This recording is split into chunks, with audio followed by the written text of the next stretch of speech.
ॐ नमः शिवाय ॐ नमः शिवाय हर हर भोले नमः शिवाय। शिवाय ॐ नमः शिवाय हर हर भोले नमः शिवाय।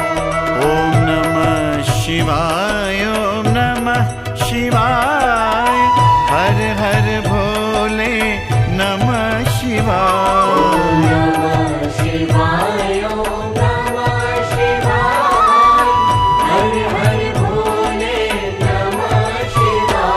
ॐ नमः शिवाय ॐ नमः शिवाय हर हर भोले नमः शिवाय। हर हर गंगे जय मां गंगे।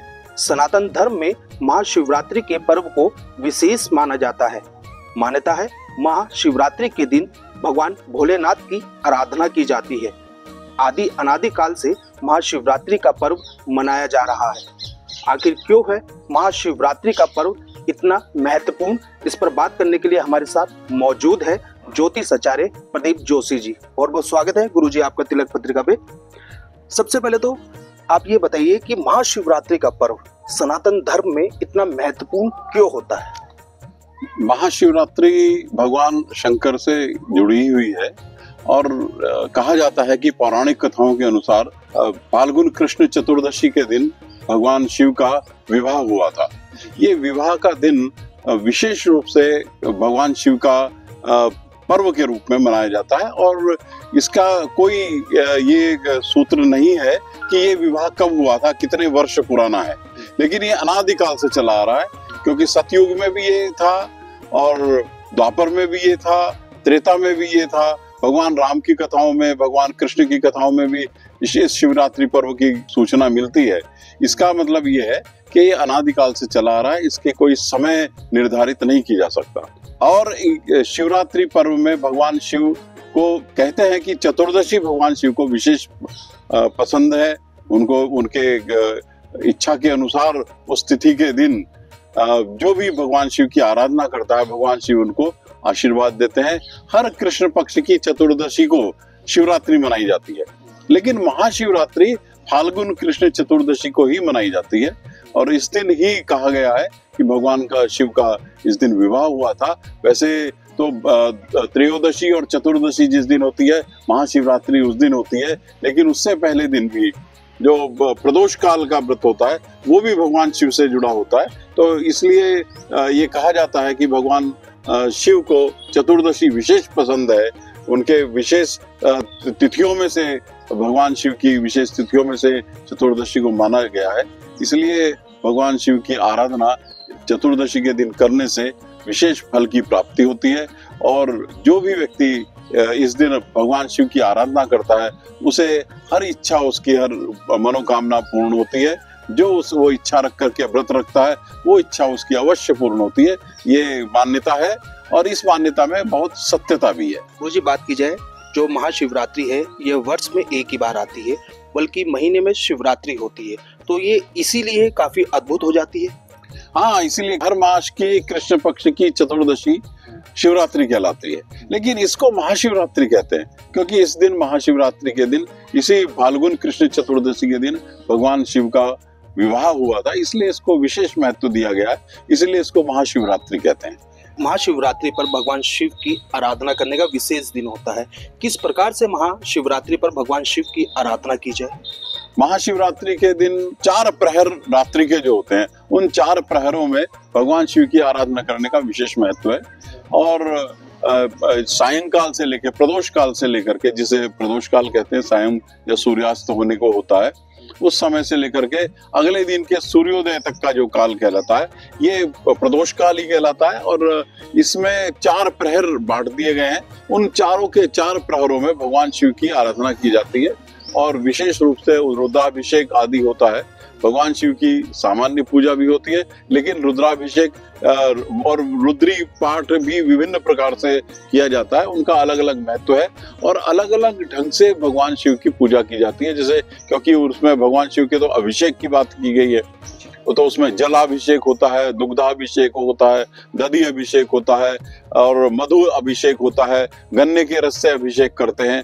और इस प्रकार से विभिन्न जो व्यवस्थाएं हमारे यहाँ पौराणिक काल में की गई हैं, उन व्यवस्थाओं के अनुसार अलग अलग चीजों से अभिषेक करने से भगवान शिव के अलग अलग फल की प्राप्ति होती है। ये हमारी मान्यता है और इसमें हमने जो अनुभव किया है वो अनुभव में भी ये बातें सिद्ध हुई हैं कि भगवान शिव की आराधना करने से मनुष्य को अपनी इच्छा की पूर्ति होती है। गुरुजी, बात की जाए, भगवान शिव ने ही तंत्र की उत्पत्ति की है। क्या महाशिवरात्रि पर तंत्र जो साधक होते हैं वो विशेष पूजा करते हैं? हाँ, तंत्र साधना भी इस दिन की जाती है, लेकिन विशेष महत्व तो इस दिन अभिषेक का ही है, क्योंकि भगवान शिव को तो तंत्र का विशेषज्ञ माना गया है। उन्हीं से ही जो नाथ पंथ चला, वहीं से नाथ पंथ चला है। नाथ पंथ विशेष रूप से तंत्र के लिए ही जाना जाता है, जिसमें गोरखनाथ, बत्सेंद्रनाथ आदि जो नाथों की परंपरा चली, ये सब भगवान शिव के ही अंश हैं, उन्हीं के ही गण हैं। और उसी परंपरा में भगवान शिव भी आते हैं, उसी नाथ संप्रदाय में भगवान शिव भी आते हैं। तो लेकिन ये जो महाशिवरात्रि का काल है, इसमें तंत्र साधना भी लोग करते हैं, पर विशेष महत्व जो है चतुर्थ प्रहर की जो आराधना है भगवान शिव की, जिसमें रुद्राभिषेक का विशेष महत्व कहा गया, वह होता है। मुझे बात की जाए, कई कथाएं ऐसी आती है जिसमें कहा जाता है भगवान शिव भांग धतूरे का सेवन करते हैं। क्या शिवरात्रि पर इस तरह का सेवन करना चाहिए? नहीं, ये तो गलत बात है। ऐसा कहीं उल्लेख नहीं है, किसी नाम शिव पुराण में उल्लेख है ना किसी और पुराण में उल्लेख है कि भगवान शिव जो है, अब ये लोगों ने कर लिया, गांजा सुल्फा पिलाते हैं, ये निरर्थक बातें हैं। ऐसा कहीं हमारे पुराणों में, हमारे इतिहास में कहीं पे ऐसा नहीं आया। ये लोगों ने अपने, जिन लोगों को इन चीजों का शौक है वो ये चीजें करते हैं, लेकिन इसका कोई उल्लेख, ऐसा पौराणिक उल्लेख नहीं है। मुझे अगर बात की जाए जिसकी कुंडलियों में गलत चीजें चल रही हो, अगर महाशिवरात्रि पे वो किस तरह से अलग अलग, अगर कुंडलियों की बात की जाए, कैसे वो भगवान शिव की आराधना करें जो उनके कष्ट है वो कट जाए? हाँ, वो निर्भर करता है, जो हर अलग अलग मनुष्य की अलग अलग कुंडलियां हैं, उन अलग अलग कुंडलियों में अलग अलग योग बने हैं, उन अलग अलग योगों की अलग अलग साधना करने की परंपरा है और उसी के अनुसार व्यवस्था की जाती है। और जैसे किसी का शनि बहुत खराब है और शनि की आराधना करनी है, और शनि को की शांति के लिए अगर हमें भगवान शिव की उपासना करनी है, तो हम उसके लिए धतूरे का प्रयोग करते हैं। धतूरे का रस बना करके उससे अभिषेक करते हैं।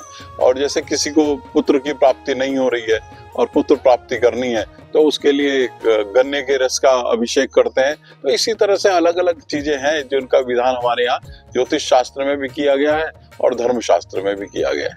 मुझे बात की जाए, भोलेनाथ तो काफी भोले देवता के रूप में पूजे जाते हैं। कहते हैं एक लोटा जल से भी वो प्रसन्न हो जाते हैं। तो कोई विशेष ऐसी कोई सामग्री होती है जो भोलेनाथ पर चढ़ाई जाए महाशिवरात्रि के दिन और भोलेनाथ का आशीर्वाद आप पर बरसे?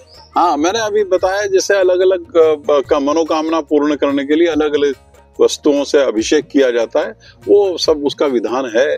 और इसीलिए भगवान शिव को आशुतोष कहते हैं। वो तो एक, जैसे तुमने ही अभी कहा, एक लोटे के जल से ही वो प्रसन्न हो जाते हैं, इसमें कोई शक नहीं है। ये तो है ही है भगवान के साथ, इसीलिए उनका नाम आशुतोष कहा गया। आशुतोष माने जो बहुत सरलता से प्रसन्न हो जाता है, बहुत जल्दी प्रसन्न हो जाता है। आशु माने बहुत शीघ्र, तो शीघ्र प्रसन्न होने वाले जो भगवान है वो भगवान शंकर ही है, आशुतोष कहलाते हैं। और उनको हम जैसे भी पूजा करें, और लेकिन मन से पूजा करें। अगर हम मन से पूजा करते हुए मानसिक पूजन भी करते हैं और हम कुछ चढ़ाते भी नहीं है, तो भी भगवान शंकर प्रसन्न होते हैं और वो हमें उसके अनुसार ही, हमारी मनोकामना के अनुसार ही हमें फल देते हैं, हमें आशीर्वाद देते हैं। ऐसी कोई वस्तु जो भगवान शिव को अति प्रिय हो, जिसे चढ़ाकर भगवान शिव आप पर कृपा दृष्टि बरसाए? ऐसा तो कुछ नहीं है, लेकिन लोगों ने अपनी अपनी तरफ से कई सारी चीजें बता दी मैंने अभी। लेकिन मैंने जो शास्त्र विधान है वो मैंने आपको बताया कि जैसे गन्ने का रस है, दूध है, दही है, शक्कर है और शहद है, ये मधु जो मैंने कहा था शहद है, ये इन सब चीजों से, इनका अभिषेक करने से अलग अलग फलों की प्राप्ति होती है। ये तो है, लेकिन कोई विशेष प्रिय है उनको, ऐसा कुछ नहीं है। ये सब हमारी जोड़ी हुई मान्यताएं हैं कि हम लोग ऐसा करेंगे तो ऐसा होगा। ऐसा भगवान को क्या चाहिए, उनको कुछ नहीं, उनको किसी चीज की आवश्यकता नहीं है। ये जैसा जिसको जब दिखाई दिया उसने वैसा किया, और उसके बाद ये गतः सपंता कहते हैं ना, महाजनों ये गतः सपंता। पुराने लोगों ने, जो बड़े लोग हुए, जो बड़े साधक हुए, उन्होंने जिस चीज का अनुभव किया, उन्होंने अनुभव दूसरे के साथ साझा किया, उस अनुभव के अनुसार दूसरे व्यक्ति ने उसका अनुसरण किया, उस अनुसरण के अनुसार आज वो परंपरा बन गई। तो ये परंपरा बनी है, शास्त्र विधान कोई ऐसा नहीं है। मुझे बात की जाए, भगवान शिव को बेलपत्र, धतूरा और भांग का भोग लगाया जाता है। क्यों भगवान शिव को इसका भोग लगता है? ये नहीं, बेलपत्र तो चढ़ता ही है, बेल तो उनको विशेष पसंद है। देखो एक बात है, ये औषधि की सब चीजें हैं। कुछ चीजें मनुष्य ने अपनी इच्छा के अनुसार, अपने स्वाद के अनुसार जोड़ दी हैं, है ना। तो लेकिन हम तो एक ही बात जानते हैं, जो साधक लोग हैं उनको किसी चीज की आवश्यकता नहीं होती है। जो पूर्ण साधक है वो तो भगवान शिव का ध्यान करने से ही सारी चीजों का एक साथ समावेश कर लेता है और उसी के अनुसार फल की प्राप्ति कर लेता है। और जो साधक स्वयं सिद्ध हो जाता है वो दूसरों के लिए भी फल देने में समर्थ हो जाता है। भगवान शिव उसी को इतना समर्थ बना देते हैं कि वो भी किसी के सिर पे अगर हाथ रख दे, किसी को आशीर्वाद दे दे, तो वो भगवान शिव का साधक भी दूसरे व्यक्तियों को फल देने में समर्थ हो जाता है। मुझे बात की जाए, इस बार की जो महाशिवरात्रि है कितनी विशेष है और इसका शुभ मुहूर्त कब शुरू हो रहा है? ये 26 तारीख को दोपहर में 11:38 के बाद से चतुर्दशी प्रारंभ हो जाएगी और उससे पहले त्रयोदशी रहेगी। इसीलिए पहले दिन 25 तारीख को प्रदोष का व्रत भी होगा और 26 तारीख को दोपहर में 11:30 के बाद से चतुर्दशी प्रारंभ होगी, जो कि अगले दिन सुबह 8 सवा 8 बजे तक के करीब चतुर्दशी रहेगी। और इसी में 4 प्रहर बढ़ जाएंगे।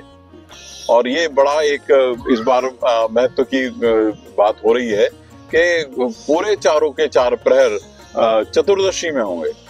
तो इस बार इस शिवरात्रि का विशेष महत्व हो जाएगा और चारों प्रहर की साधना भगवान शिव को इष्ट चतुर्दशी में ही होगी। ये सबसे बड़ी महत्व की बात है। और जो भी इसमें चतुर्थ प्रहर की पूजा कर लेगा वो व्यक्ति अवश्य फल प्राप्त करेगा। मुझे बात की जाए, कई जो भोले के भक्त होते हैं वो महाशिवरात्रि पर व्रत रखते हैं। किस नियम से व्रत का पालन करना चाहिए? प्रातः काल स्नान करें, ध्यान करें और भगवान शिव को जलाभिषेक करें, पूजा करें दिन में। और उस दिन अन्न का प्रयोग न करें, अन्न नहीं खाते हैं इसमें शिवरात्रि के व्रत में। और शाम को की भी पूजा कर लेने के बाद ही, वैसे तो जो चतुर्थ प्रहर की पूजा करेंगे वो लोग तो अगले दिन ही, मतलब 27 तारीख की जो सुबह चतुर्दशी समाप्त होगी, अगले दिन का स्नान ध्यान करने के बाद, रोज की पूजा करने के बाद ही अन्न जल ग्रहण करेंगे। लेकिन उस समय में फलाहार मनुष्य कर सकता है जो व्रत भी कर रहा है। तो इस तरह से पूजा, निरंतर पूजा में संलग्न रहे। देखो इसको कहते हैं उपासना। उपासना का मतलब होता है कि जो भगवान के उपवास कहते हैं ना, उपवास माने समीप में बैठना। इसका मतलब यह है कि प्रातः काल से लेकर के स्नान ध्यान करके भगवान के समीप में जो बैठा रहे, साधना करता रहे, वही उपवास है। आजकल लेकिन लोगों ने ये बना लिया उपवास का मतलब यह कि खाना नहीं खाना है बस, इसके अलावा सारे काम करने हैं। तो ऐसा नहीं है। उपवास का बड़ा गंभीर अर्थ है। उस गंभीर अर्थ के अनुसार मनुष्य अगर पालन करे तो भगवान शिव की आराधना का फल भी प्राप्त करेगा। बिल्कुल, जिस तरह से इनके द्वारा बताया गया है, महाशिवरात्रि का पर्व सनातन धर्म में विशेष महत्व रखता है, क्योंकि महाशिवरात्रि के दिन ही भगवान शिव और मां पार्वती का विवाह हुआ था। जो भी भक्त महाशिवरात्रि के दिन भगवान शिव और मां पार्वती की सच्चे मन से पूजा अर्चना करता है, उनके सभी कष्टों का निवारण महादेव और मां पार्वती करती है। देश के पहले धार्मिक न्यूज चैनल तिलक पत्रिका के लिए हरिद्वार से मैं आशु शर्मा। ओम नमः शिवाय, ओम नमः शिवाय।